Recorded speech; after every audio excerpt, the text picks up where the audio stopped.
ह्रीं दक्षिणकालिकायै नमः। প্রিয় তুলা রাশির জাতক জাতিকা, তোমার চারপাশের মানুষগুলো যখন তোমাকে ভুল বুঝতে শুরু করে তখন একা ঘরে বসে নিজের ভাগ্যকে দোষ দিও না। 2026 সালের অগস্ট মাসে তুলা রাশির জাতক জাতিকাদের জীবনে যে মানসিক ঝড় বা ক্যারিয়ারে টানাপোড়েন চলবে তার পিছনে কিন্তু কোনো মানুষ নেই। আসল খেলাটি খেলবে রাহুর একটি বিশেষ ট্রানজিট। তুমি নিজের অজান্তেই এমন কিছু সিদ্ধান্ত নিয়ে ফেলেছো যা তোমার নিজস্ব চিন্তাভাবনা নয়, বরং অন্যের দ্বারা ইনফ্লুয়েন্সড। এই মাসে তোমার সাবকনশিয়াস মাইন্ড পুরোপুরি রাহুর নিয়ন্ত্রণে রয়েছে। আগামী 30 দিন তোমার জন্য কোনো সাধারণ সময় নয়, এটা একটা অত্যন্ত গুরুত্বপূর্ণ টেস্টিং ফেজ। যদি তুমি সঠিক ক্যারিয়ার স্ট্র্যাটেজি এবং মেন্টাল ওয়েলনেস বজায় রাখতে পারো, তবে মাসের শেষার্ধে একটি বিরাট প্রফেশনাল ট্রানজিশন তোমার জন্য অপেক্ষা করছে। আজ আমরা আলোচনা করব কিভাবে এই কঠিন সময় পার করে তুমি তোমার ফিনান্সিয়াল সিকিউরিটি আর মনের শান্তি ফিরে পাবে। নমস্কার, আমি নন্দিতা চৌধুরী। মৃণাল ভাইবস চ্যানেলে তোমাদের সবাইকে স্বাগত জানাই। চলো শুরুতেই তোমার হেলথ আর ইমিউনিটি নিয়ে কথা বলা যাক। এই মাসে তোমার রাশি অধিপতি শুক্রদেব অবস্থান করছেন দ্বাদশ ভাবে। জ্যোতিষশাস্ত্রে দ্বাদশ ভাবকে খুব একটা শুভ মনে করা হয় না। এটা মূলত হসপিটালাইজেশন বা আকস্মিক খরচের জায়গা। শুক্রের এই অবস্থানের কারণে তোমার শারীরিক রোগ প্রতিরোধক ক্ষমতা বা ইমিউনিটি স্বাভাবিকের চেয়ে কিছুটা ডাউন থাকবে। খুব ছোটখাটো বিষয় যেমন ঠান্ডা লাগা, কাফ, কাশি অথবা স্টামাক আপসেটের মতো সমস্যায় ভুগতে হতে পারে তোমাকে।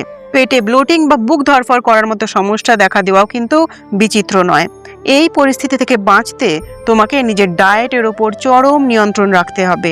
বাইরের খাবার পুরোপুরি এড়িয়ে চলতে হবে। প্রপার নিউট্রিশন আর সঠিক লাইফস্টাইল মেনটেন না করলে কিন্তু ডক্টর বা মেডিকেল স্টোরে চক্কর কাটতে হতে পারে তোমাকে।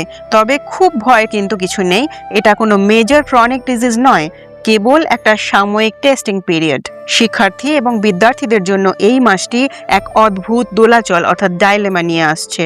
তোমার পঞ্চম ভাবে রাহু বসে আছেন এবং পঞ্চমের অধিপতি শনিদেব রয়েছেন ষষ্ঠ ঘরে। এই বিশেষ গ্রহগত বিন্যাসের কারণে পড়াশোনায় মন বসানো কঠিন হবে। এক চরম কনফিউশন আর মেন্টাল ডিস্ট্র্যাকশন তোমাকে প্রতিনিয়ত তাড়া করে বেড়াবে। নিজের সিদ্ধান্তের চেয়ে অন্যের ওপিনিয়ন বা মতামতকে তুমি বেশি গুরুত্ব দিয়ে ফেলবে। তুমি হয়তো ভাবছো কোন স্ট্রিম নিয়ে পড়াশোনা করবে কিংবা কোন সাবজেক্ট নিয়ে এগোবে, কিন্তু মনের ভেতর প্রায় 80% জুড়ে থাকবে কেবলই ডাউট আর সন্দেহ। গত 8-10 মাস ধরে কি তোমার সাথে এমনটা হচ্ছে না? কমেন্ট করে জানাও। নিজেকে প্রশ্ন করে দেখো তো। তবে এই ট্রানজিটের একটা দারুণ ব্রাইট স্পট রয়েছে। তুমি যদি উচ্চশিক্ষার জন্য নিজের বাড়ি থেকে দূরে কোথাও যেতে চাও, কোনো দূরবর্তী কোচিং ইনস্টিটিউটে অ্যাডমিশন নিতে চাও কিংবা হায়ার স্টাডির জন্য অ্যাব্রড বা বিদেশে যাওয়ার প্ল্যান করে থাকো, তবে এই সময়টা অত্যন্ত ফেভারেবল তোমার জন্য। দূরত্বের যে কোনো সিদ্ধান্ত তোমাকে সাকসেস এনে দেবেই। এবার আসা যাক তোমার জীবনের সবচেয়ে সেন্সিটিভ চ্যাপ্টারে, তোমার লাভ লাইফ।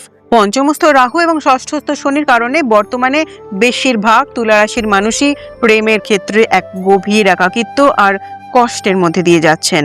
রাহু পঞ্চমে থাকলে নতুন রিলেশন বা অ্যাফেয়ার তৈরি করায় ঠিকই, যার মধ্যে প্রায় 80-90% ক্ষেত্রে ইন্টারকাস্ট বা ভিন্ন জাতে অ্যাটাচমেন্টের সম্ভাবনা থাকে। কিন্তু একই সাথে এই রাহু অত্যন্ত ট্রিভিয়াল বা তুচ্ছ বিষয় নিয়ে পার্টনারের সাথে ভুল বোঝাবুঝি তৈরি করে। তোমার লাভ পার্টনার এই মাসে চরম জেদি বা স্টাবার্ন আচরণ করতে পারেন। সামান্য অহংকারের লড়াই থেকে জল কিন্তু অনেক দূর গড়াতে পারে, এমনকি ব্রেকআপ পর্যন্ত হওয়ার পরিস্থিতি তৈরি হতে পারে। এই মাসে রিলেশনশিপ টিকিয়ে রাখার একমাত্র উপায় হলো ইগো সারেন্ডার করা। পার্টনারের কথায় হ্যাঁতে হ্যাঁ মিলিয়ে চলো। নিজেকে কিছুটা অ্যাডজাস্ট করে নাও। এই সময়টা সাময়িক নীরবতা তোমাকে একটা বড় সড়ো মানসিক বিপর্যয় থেকে বাঁচিয়ে দেবে। যারা বিবাহিত তাদের ম্যারিড লাইফে কিন্তু একটা দারুণ রিলিফ বা রিকভারি আসতে চলেছে। তোমার সপ্তম পতি মঙ্গলদেব আগামী 3রা অগস্টের পর অষ্টম ঘর ছেড়ে নবম ঘরে প্রবেশ করবেন। গত জুন এবং জুলাই মাসে স্বামী স্ত্রীর মধ্যে যে তীব্র অশান্তি, ফাইটিং বা ভুল বোঝাবুঝি চলছিল তা কিন্তু এবার কেটে যাবে। যদি গত 2 মাসে তোমার লাইফ পার্টনারের হেলথ নিয়ে কোনো টেনশন থেকে থাকে, তবে 3রা অগস্টের পর থেকে তার শরীর দ্রুত রিকভার করবে। শুধু তাই নয়, এই ট্রানজিটের ফলে তোমার স্ত্রী বা স্বামীর ক্যারিয়ারে একটা পজিটিভ চেঞ্জ আসবে। তার ভাগ্যোন্নতি হবে এবং তার প্রফেশনাল সাকসেস পরোক্ষভাবে তোমার সংসারে ফিনান্সিয়াল স্টেবিলিটি ফিরিয়ে নিয়ে আসবে। ভাগ্য এবং সৌভাগ্যের ক্ষেত্রে এই মাসটি তোমাকে পুরোপুরি ব্যাকআপ দেবে। বুধদেব তেসরা অগস্ট পর্যন্ত তোমার নবম ঘরে অর্থাৎ নিজের রাশিতেই অবস্থান করছেন। এরপর তিনি দশম ঘরে প্রবেশ করবেন। এর অর্থ হলো লাক বা ভাগ্য এই মাসে তোমার সাথে ছায়া সঙ্গী হয়ে থাকবে।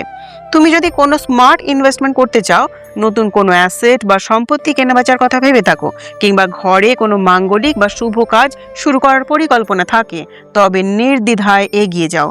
তোমার প্রতিটা রাইট এফার্ট এই মাসে 110% পজিটিভ রেজাল্ট এনে দেবে। ভাগ্যকে যখন পাশে পাচ্ছ, তখন অলসতা না করে নিজের সেরাটা উজাড় করে দাও, নিজের 100% দাও। সবচেয়ে বড় মিরাকল অপেক্ষা করছে তোমার ক্যারিয়ার এবং বিজনেসের ক্ষেত্রে।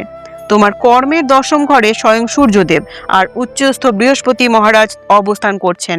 দশম ঘরে তুঙ্গী বৃহস্পতির অবস্থান মানেই হলো অসাধারণ ম্যানেজমেন্ট পাওয়ার এবং লিডারশিপ কোয়ালিটি। বিশেষ করে যারা শিক্ষকতা, কনসাল্টিং, কাউন্সেলিং, অ্যাডভাইজারি কিংবা প্রফেসরিয়াল জব বা ম্যানেজমেন্টের সাথে যুক্ত, তাদের জন্য এটা একটা গোল্ডেন পিরিয়ড। সমাজে তোমার মান, যশ, প্রতিষ্ঠা হু হু করে বাড়তে থাকবে। যারা দীর্ঘদিন ধরে চাকরি খুঁজছো এবং তীব্র ক্যারিয়ার আনসার্টেনটির মধ্যে দিয়ে যাচ্ছ, তাদের মধ্যে 99% প্রবাবিলিটি রয়েছে একটা ভালো জব পেয়ে যাওয়ার। বিশেষ করে 17 বা 18 অগস্টের আগে তোমার কমিউনিকেশন স্কিলকে কাজে লাগিয়ে তুমি ইন্টারভিউ ক্র্যাক করতে যাচ্ছ। বিজনেসের ক্ষেত্রেও এই মাসে বিপুল বিজনেস গ্রোথ লক্ষ্য করা যাচ্ছে।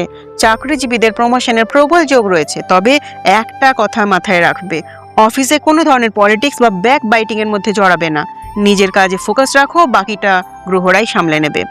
এই সমস্ত গ্রহগত বাধা দূর করে জীবনকে পজিটিভ এনার্জিতে ভরিয়ে তুলতে কিছু সহজ কিন্তু অত্যন্ত শক্তিশালী অ্যাস্ট্রোলজিক্যাল রেমেডি অবশ্যই ফলো করবে। প্রতিদিন নিয়ম করে শুক্রের বীজ মন্ত্র 108 বার জপ করবে। এর ফলে তোমার ইমিউনিটি বুস্ট হবে আর ফিনান্সিয়াল লস আটকে যাবে।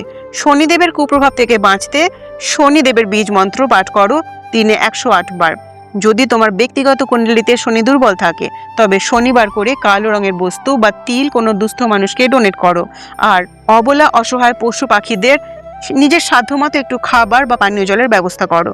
প্রতিদিন সকালে একটা তামার পাত্রে জল নিয়ে উদীয়মান সূর্যকে অর্ঘ্য দান করো এবং হনুমান চালিসা পাঠ করতে যেন ভুলো না। এই মন্ত্র জপ ও প্রার্থনা তোমার সাবকনশিয়াস মাইন্ড রিওয়ার্ডিং এ সাহায্য করবে, যা তোমাকে স্ট্রেস ম্যানেজমেন্টের একটা অদ্ভুত শক্তি দেবে। স্ট্রেস রিলিফের জন্য বিভিন্ন সুগন্ধি এসেনশিয়াল অয়েল, সুগন্ধি মোমবাতি, রিল্যাক্সিং বাথ সল্টস, অ্যাকিউপ্রেশার ম্যাট ও পিলো ব্যবহার করতে পারো। সব শেষে একটা কথা মনে রেখো, এই যে গ্রহের ওঠানামা, এই যে জীবনের সুখ দুঃখের চক্র, এ তো কেবলই প্রকৃতির নিয়ম।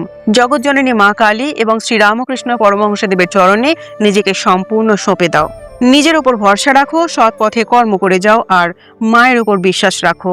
মা তোমাকে সমস্ত অন্ধকার থেকে আলোর পথে ঠিকই টেনে তুলবে। সবাই ভালো থাকো, সুস্থ থাকো। জয় মা মহাকালী।